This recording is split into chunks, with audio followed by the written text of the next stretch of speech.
and welcome to Carriage Roasters. Today I'm going to show you the non-fussy way to do a French press.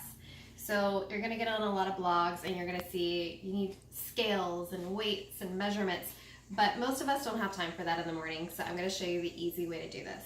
You're going to want to start off with ground coffee. You want it to be kind of chunky, if you will, so this is kind of what you want to see for your French press. I'm just going to set that right there. The ratio you're going to want is 10 to 1. So you want about 10 times as much water as you have of coffee. So I'm just going to eyeball it. So, because really at 6 in the morning, I'm not going to be measuring it out. So I'm just going to put it in right about there. You'll notice it'll get a little bit messy, but that's okay. So I just like to even it out. So that's going to end up about being the right ratio. So next we're going to take our hot water. You want it just below boiling. So don't worry so much about the temperature, just don't let it be boiling at the time.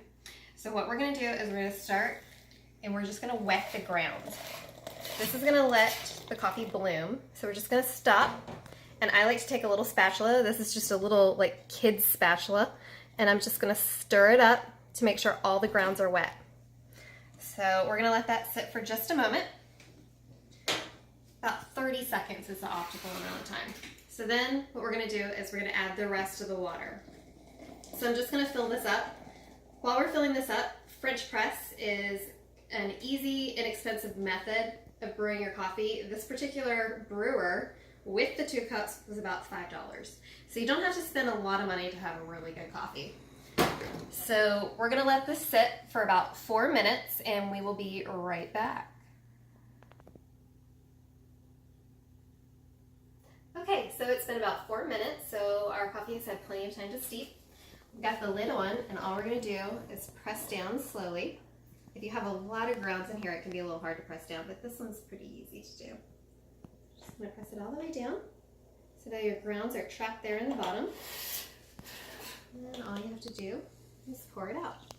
French press is nice because it creates a nice thick cup of coffee, so a lot of people think it's really strong.